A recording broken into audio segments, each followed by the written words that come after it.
முதல் வாசகம். திருத்தூதர் பணி அதிகாரம் 3, திருவசனங்கள் 13 முதல் 15 மற்றும் 17 முதல் 19 வரை. ஆபிரகாம், ஈசாக்கு, யாக்கோப்பு என்னும் நம் மூதாதையரின் கடவுள் தம் ஊழியர் இயேசுவை பெருமைப்படுத்தினார். ஆனால் நீங்கள் அவரை புறக்கணித்து பிலாத்திடம் ஒப்புவித்து விட்டீர்கள். அவன் அவருக்கு விடுதலை தீர்ப்பு அளிக்க முயன்ற போதும் நீங்கள் அவரை மறுதலித்தீர்கள். நீங்கள் தூய்மையும் நேர்மையுமானவரை மறுதலித்து கொலையாளியை விடுதலை செய்யுமாறு வேண்டிக் கொண்டீர்கள். வாழ்வுக்கு ஊற்றானவரை நீங்கள் கொன்றுவிட்டீர்கள். ஆனால் கடவுள் இறந்த அவரை உயிரோடு எழுப்பினார். இதற்கு நாங்கள் சாட்சிகள்.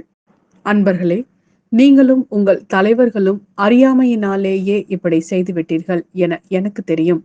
ஆனால் கடவுள் தம் மெசியா துன்புற வேண்டும் என்று இறைவாக்கினர் அனைவர் வாயிலாகவும் முன் அறிவித்ததை இவ்வாறு நிறைவேற்றினார். எனவே உங்கள் பாவங்கள் போக்கப்படும் பொருட்டு மனமாறி அவரிடம் திரும்புங்கள். இது ஆண்டவரின் அருள்வாக்கு. இறைவா, உமக்கு நன்றி. இரண்டாம் வாசகம். யோவான் எழுதிய முதல் திருமுகம் அதிகாரம் 2, திருவசனங்கள் 1 முதல் 5 வரை. என் பிள்ளைகளே, நீங்கள் பாவம் செய்யாதிருக்க வேண்டும் என இதை நான் உங்களுக்கு எழுதுகிறேன். ஆயினும் ஒருவர் பாவம் செய்ய நேர்ந்தால் தந்தையிடம் பரிந்து பேசுபவர் ஒருவர் நமக்கு இருக்கிறார். அவரே மாசற்ற இயேசு கிறிஸ்து. நம் பாவங்களுக்கு கழுவாய் அவரே. நம் பாவங்களுக்கு மட்டுமல்ல, அனைத்துலகின் பாவங்களுக்கும் கழுவாய் அவரே. அவருடைய கட்டளைகளை நாம் கடைபிடிப்பதால் நாம் அவரை அறிந்து கொண்டோம் என்பது உறுதியாக தெரியும். அவரை எனக்கு தெரியும் என சொல்லிக்கொண்டு அவருடைய கட்டளைகளை கடைபிடிக்காதோர் பொய்யர். உண்மை அவர்களிடம் இராது. ஆனால் அவரது வார்த்தையை கடைபிடிப்போரிடம் கடவுளின் அன்பு உண்மையாகவே நிறைவடைகிறது. நாம் அவரோடு இணைந்திருக்கிறோம் என அதனால் அறிந்து கொள்ளலாம். இது ஆண்டவரின் அருள்வாக்கு. இறைவா, உமக்கு நன்றி. லூக்கா எழுதிய நற்செய்தி அதிகாரம் 24, திருவசனங்கள் 35 முதல் 48 வரை. அவர்கள் வழியில் நிகழ்ந்தவற்றையும் அவர் அப்பத்தை பிட்டு கொடுக்கும்போது அவரை கண்டுணர்ந்து கொண்டதையும் அங்கு இருந்தவர்களுக்கு எடுத்துரைத்தார்கள்.